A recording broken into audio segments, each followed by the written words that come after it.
Good morning and welcome to Morning Movie News, where, wow, Fox certainly acted quickly when it came to Bryan Singer. Not only was the story everywhere, and it was kind of embarrassing how Singer was disrespecting them like that, not only the studio, Fox, but everyone involved with Bohemian Rhapsody. He just decided again not to show up for work after Thanksgiving.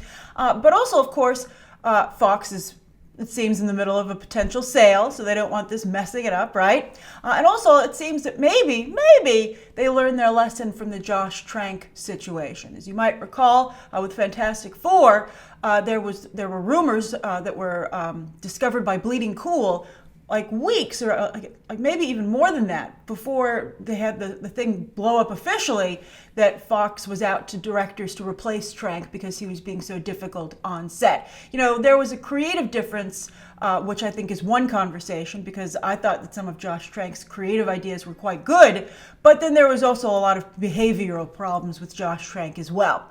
And that turned out really badly because Fox tried to give that director the benefit of the doubt. But with Singer, they were like, no. I think particularly because there's a history with the director and the studio with doing the exact same thing. So he was fired. He was officially fired from Bohemian Rhapsody, and they're expected to find a new director very soon, obviously, to finish the film. It's weeks away from being completed, and then it will go into post-production. And also it was revealed a couple of more details about the on-set problems. For instance, Tom Hollander, who plays Freddie Mercury's manager, actually quit the film because he was having such a difficult time with Bryan Singer, but was persuaded to come back. And that Singer and Rami Malek, his star, who plays Freddie Mercury, got into a really big heated argument finally. Things came to a head, and apparently Bryan Singer threw an object, although people throw objects on sets all the time. It's not unusual. But I mean, maybe as there's more transparency in the business, and you know, people are moving away from that type of behavior because of the more insidious things and behavior that it leads to, you won't see that as much anymore. But you know, it's kind of a thing in Hollywood that people throw temper tantrums. You know, he didn't throw something at someone, but he did throw something. But anyway, because of that fight, the reason I mention it, not only because it's, you know, part of the reason that people are upset with Singer, but Bryan Singer himself, you know, he's moving very quickly too to try and do some damage control to his image.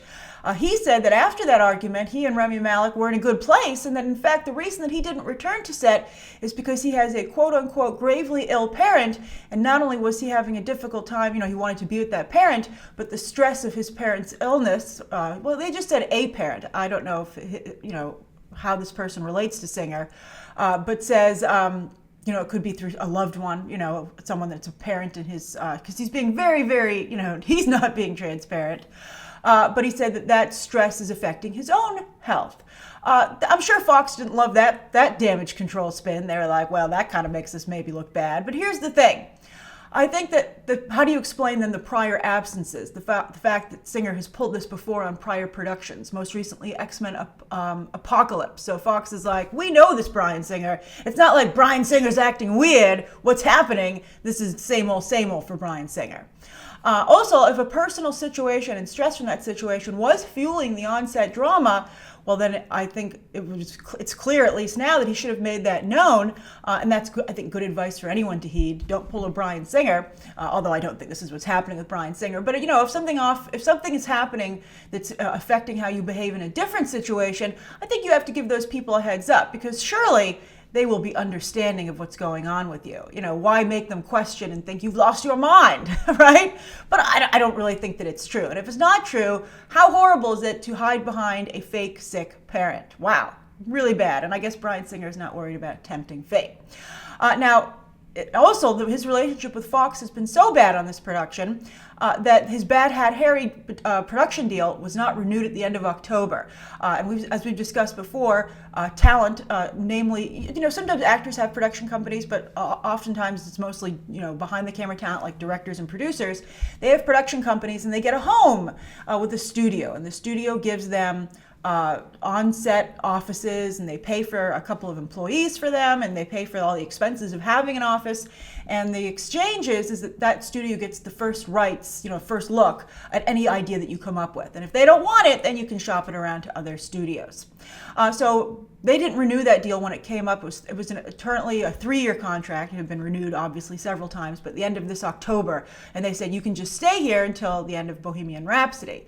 But that's a big deal because Bad Hat Harry has been with Fox since the first X-Men films. And for instance, one of Fox Network's biggest hits, House, comes from Bryan Singer and Bad Hat Harry. I'm sure that you've seen after a couple of shows, that's some Bad Hat Harry. And of course, that's a reference to Jaws, the famous line from Jaws. But now, he also, being fired from Bohemian Rhapsody, had to pack up and leave the lot. And that's a great story. The optics on that are not good for Bryan Singer, but they're super gossipy, that he not only was fired, but then had to go and pack up his office and leave the lot. That's a shame. Lot offices are fantastic. If you're ever in a position in your career to get offices on a lot, take them. It's super cool. We'll talk about studio lots with the viewer question in just a moment. But the second story of the day, as Bryan Singer's world falls apart, Quentin Tarantino is expanding into new ones. This is very exciting. Quentin Tarantino, of course, just made a deal for his next picture. I believe I landed at Sony, right? Because he had a good experience there with Django. I think that was the case. But anyway, not only is he making, he's counting down to his supposed retirement. I'll believe it when I see it.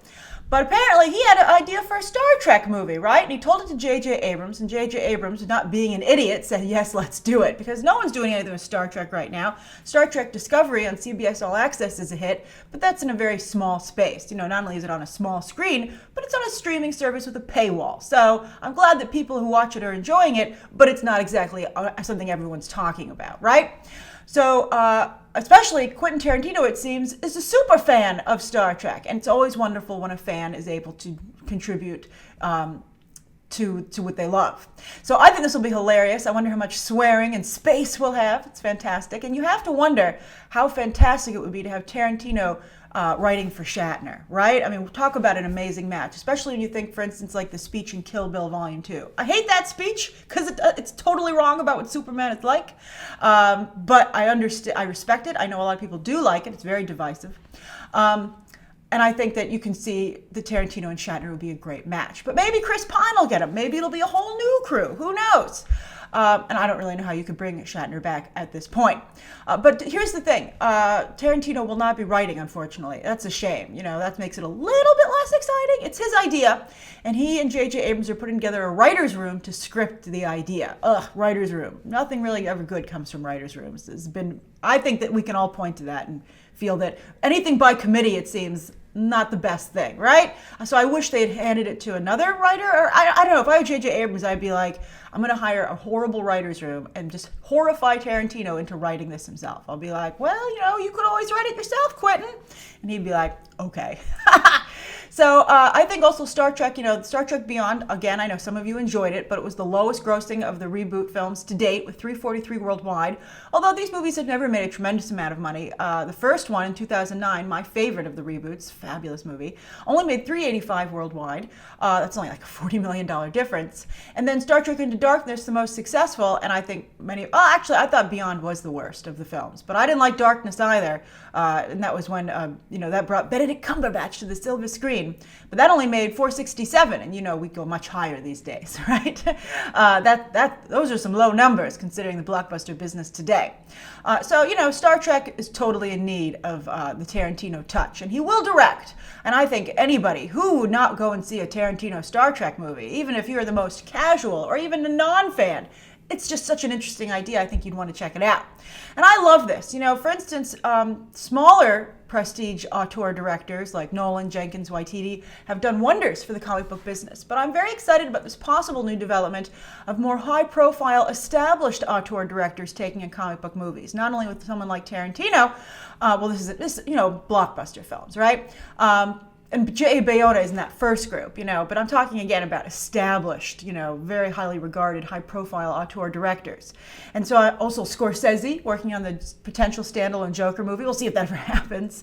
But I think that's great. I love these people coming to play in this space. It's the space that audiences are clearly enjoying. So, instead of Steven Spielberg being like, I hate comic book movies. They're going to die someday. Mark my words. And I'm trying to push them into the grave with comments like this. Why doesn't he go make a comic book movie, right? That would be fabulous. although he is doing Ready Player One, which maybe is his, in some degree, his answer to it, because it features comic book characters and it's very pop culture-y. All right, so that's the second story of the day, and I'm curious, are you into the idea of a Tarantino Star Trek movie? Do you think he's too close to it as a fan, or do you think the whole thing is just jump the shark? All right, so the third story of the day was a very big story yesterday, also partially because, again, it's slow right now, because it trended like for hours. I don't think it should have trended for hours, but it did.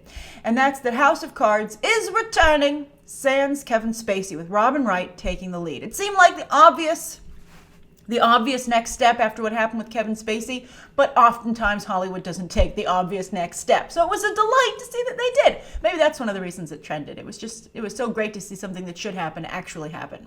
Let's see how the writing is, though, and how they do it, because they're really doing it at the last minute. It was originally going to be 13 episodes. They'd shot 2, and they were about to do, it says, the table read for the third episode of a 13 episode season, 6th season, but now they're gonna have to rewrite the whole thing, and it's gonna just be 8 episodes. Although I've never felt that House of Cards was too long. With that, we've talked a lot lately about Netflix series being a little bit too long, and that 8 really is the sweet spot. But I've never felt that way about House of Cards. Perhaps there's just because there's so many things going on. But this is very interesting. Robin Wright has been angling for this whole time to get her, I don't think she wanted to get rid of Kevin Spacey, but she wanted to, be seen as his equal on the show, because she certainly is his equal in terms, I think, of audience appeal. Love her character. Love her. Her fashion is amazing. She's so cool. I'm a big Claire Underwood fan. But anyway, remember she was saying, I demanded a raise from the producers, and they said they were going to give it to me because I demanded it. And then sadly, a couple of months later, she had to admit that they just told me they were going to give me a raise, but they didn't. And it was super embarrassing and kind of showed how things often work in Hollywood, right? Just because someone says something in a room doesn't mean it's actually going to happen. And what was she going to do? Walk away from the show? You saw what happened to her in Wonder Woman, right? She can't walk away from anything. She's stuck. But her loyalty to the show, even when it was not being particularly loyal to her, has, paid off. And what's also, I think, going to be interesting about this is that I think that the off-screen situation mimics the on-screen situation of kind of like a tense rivalry between her and Spacey's characters. And, Robin Wright won, both on and off screen, it's going to seem. And I think it'll work. As many of the trades are pointing out, Spacey's character dies in the original book on which this is based. And he was headed for the business sector anyway, so he could easily have, passed away during the space between the 2 seasons. I think it would work quite organically, actually. And I'm just very happy that everyone who has worked so hard on House of Cards, doesn't have to see their work go down the drain with Kevin Spacey. And we'll see if All the Money in the World is as lucky. By the way, some of you have asked me about the fact that the new trailer for All the Money in the World is so incredibly different than the first one. I have a hard time with the idea that both those movies exist in the same space because the tone is so different.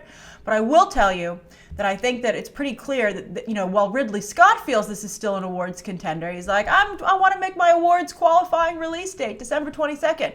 I think clearly the studio feels that ship has sailed and they just want to make money, right? All the money in the world. Go see it at the box office, because they've cut it as like a spy action movie with Mark Wahlberg. But yet they have to give Mark Wahlberg an and credit, which implies that his role isn't actually that big. So the whole thing is mind-blowing. So we'll see what happens.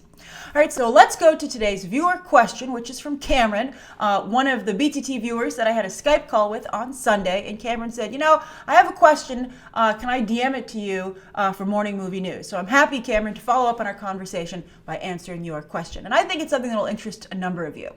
So Cameron says, hi, Grace, question.